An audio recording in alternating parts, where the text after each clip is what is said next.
The Kamakura period Japanese artist known as Unkai is renowned as one of the greatest sculptors in Japan's history. He expanded upon mainstream techniques while going on to create his own methods that set him apart from not only his contemporary counterparts, but many sculptors as a whole throughout Asian art history at large. The level of realism and spirit he achieved with his works at this point in time had not been previously seen in Japan, and arguably a level of raw reality that had not yet been present throughout the world's art history.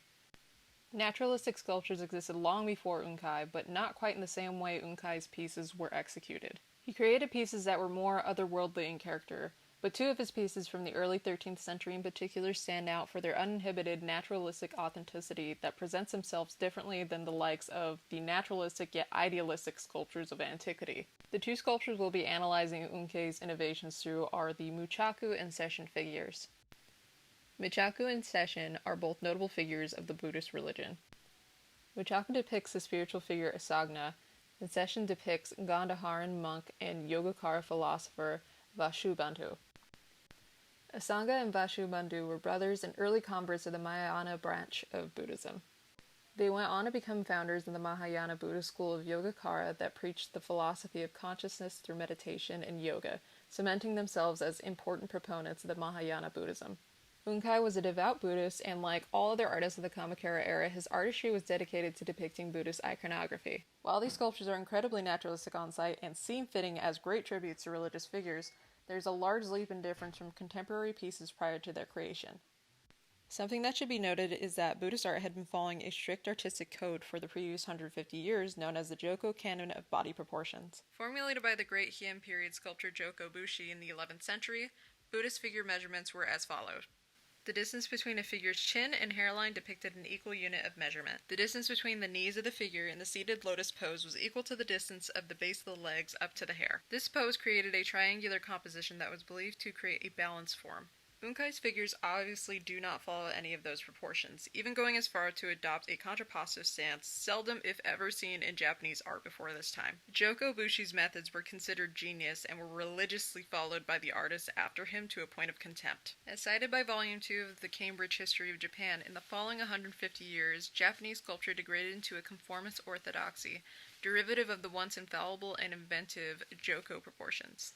While no fault of Joko's own great artistry, Unkai is considered the artist that broke the spell, expanding upon Joko's methods while creating his own entirely unique technique. One of Jocho's ingenious techniques was the practice of yosiji. Yosiji is the practice of making a single sculpture out of many individual carved hollow pieces of wood. This involved a team of sculptors that would accompany the artist in roughly shaping each body part separately before attaching them into a single figure before carving out the finer details. This allowed the sculptures to be lighter than the previous figures carved from one large stump of wood. This, however, limited the amount of great detail the wood pieces could handle, something Unkai later evidently managed to circumvent.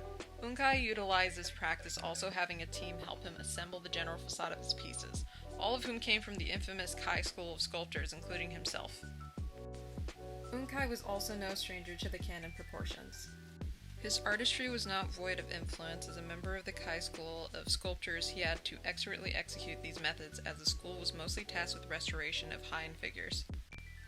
One of his greatest feats as an artist was acting as one of the two head directors in repairing the Nara temples after Taira forces destroyed the temples along with the art they had housed during the Genpei Wars. Unkai and his Kai school counterparts had to replace the demolished works with period-accurate sculptures to pay homage to the old master's previous works. His early career depended on his immense knowledge of Joko's methods. It was the personal commissions by the Kamakura warrior-class shogunates that is hypothesized as the pivotal turning point in Unkai's creative departure from the norm. Tokyo National Museum postulates that such projects provided an opportunity to let his creativity run free, unconstrained by the bounds of established tradition. These new artistic styles became evident when Unkai and his team were approached for new commissions for the Nara temples. Unkai created quite a few pieces noted for their intensity and lifelike qualities before he created the extremely naturalistic Muchaku and Session figures for the Kofukuji temple. The figures were so intently lifelike that they stand out from the other earlier naturalistic works or many of the other artistic approaches expected from this era. Up until 150 years prior, Buddhist art was only afforded to the nobility of that time. Common usage of Buddhist icons wasn't popularized until Tendi monk Genshin in 985 Common Era began preaching Buddhism through vivid descriptions of beauty. His approach gave way for a common want of beautiful icons. Yet the classification of beauty can differ depending on culture. Japan had a love for imperfection, something that was reflected a lot in their art. This phenomenon would later be coined as the term wabi-sabi in the 15th century, but roots were evident in Unkai's era as well. Unkai was noted as having a particular disdain for the delicate and perfumed embroidery favored by the court of the nobility in Kyoto. He favored the warrior class tastes that were described as bold, powerful, and passionate religious art. All of these factors came together and formed the sort of unapologetically real sculptures Unkai created. His Muchaku and Session sculptures were unscathed by the day's beauty standards. Rather, the flaws of two thin, aged figures were depicted literally and valued in all their glory. This resulted in the portrait-like quality of the figures. With fleshy skin adorned with wrinkles of age and candid expressions, the figures look like they capture a moment in time, as if the sculptors could walk right off their posts and begin speaking. Unkai also developed a habit of using inlaid crystals for the iris and pupils of the eyes, adding a sort of glimmer that adds life to the pieces. Unkai's innovations are credited as being what broke the 150-year spell of mundane artistic conformity. To this day, these pieces are renowned for their artistry and are now considered a national treasure of Japan.